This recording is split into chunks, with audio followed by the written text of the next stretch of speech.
السلام علیکم۔ آج ہم بات کرنے جا رہے ہیں ایک ایسے دن کے بارے میں جو نہ صرف اسلامی تاریخ میں انتہائی اہمیت کا حامل ہے بلکہ اللہ کے نبیوں کی یادوں سے بھی جڑا ہے۔ ہم بات کر رہے ہیں یوم عاشورہ کی، یعنی محرم الحرام کے 10ویں دن کے روزے کی۔ اس ویڈیو میں ہم جانیں گے کہ عاشورہ کے روزے کی فضیلت کیا ہے، اس کا تاریخی پس منظر کیا ہے اور یہ روزہ کیوں اتنا ضروری سمجھا گیا ہے۔ محرم الحرام اسلامی کیلنڈر کا پہلا مہینہ ہے اور اسے اللہ تعالیٰ نے حرمت والا مہینہ قرار دیا ہے۔ محرم ان 4 مہینوں میں سے ہے جنہیں حرام قرار دیا گیا ہے، یعنی یہ سیکرٹ ہے۔ اس مہینے کا 10واں دن یعنی عاشورہ کے دن نہ صرف اس مہینے کا سب سے افضل دن ہے بلکہ پوری اسلامی تاریخ میں بہت قیمتی ہے۔ یہ وہ دن ہے جس میں عظیم واقعات رونما ہوئے۔ عاشورہ کے دن روزہ رکھنا نہ صرف سنت ہے بلکہ اس کی فضیلت حدیثوں میں واضح طور پر بیان کی گئی ہے۔ حضرت ابن عباس رضی اللہ عنہ سے روایت ہے کہ نبی کریم صلی اللہ علیہ وآلہ وسلم نے فرمایا، میں اللہ سے امید رکھتا ہوں کہ عاشورہ کے روزے کی وجہ سے اللہ 1 سال کے گناہوں کو معاف فرما دے گا۔ صحیح مسلم۔ یعنی صرف ایک روزے سے پورے پچھلے سال کے صغیرہ گناہ معاف ہو جاتے ہیں۔ سبحان اللہ، یہ کس قدر بڑی نعمت ہے۔ جب نبی صلی اللہ علیہ وآلہ وسلم مدینہ آئے تو آپ نے دیکھا کہ یہودی عاشورہ کے دن روزہ رکھتے ہیں۔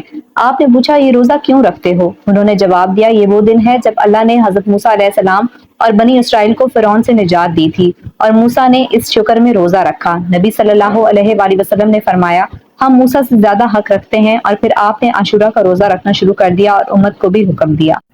بعد میں نبی صلی اللہ علیہ وآلہ وسلم نے فرمایا، اگر میں نے اگلا سال پایا تو 9 محرم کو بھی روزہ رکھوں گا، تاکید اور تشابہ سے بچنے کے لیے۔ اس وجہ سے علماء کہتے ہیں کہ بہتر ہے کہ بندہ 9 اور 10 یا 10 اور 11 محرم کا روزہ رکھے تاکہ اپنا عمل مکمل ہو جائے۔ عاشورہ کے دن کئی عظیم واقعات ہوئے جو اس دن کی اہمیت کو بڑھاتے ہیں۔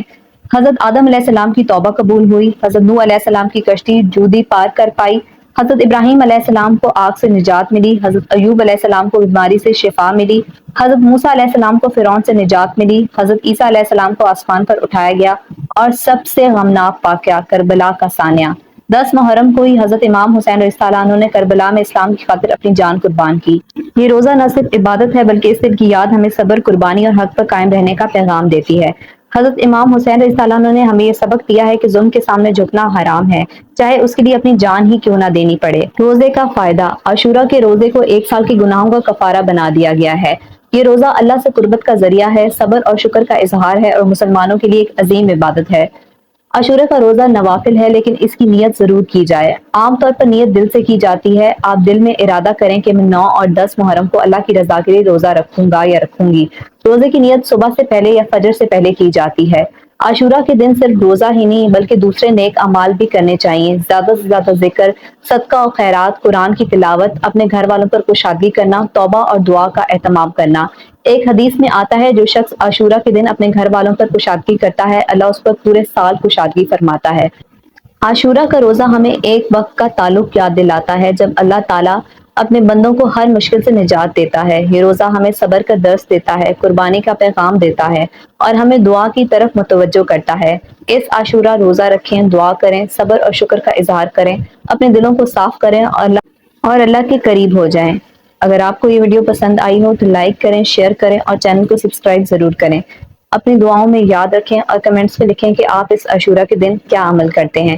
اللہ تعالیٰ ہمیں عاشورہ کے دن کی فضیلت سمجھنے اور اس پر عمل کرنے کی توفیق عطا فرمائے۔ آمین۔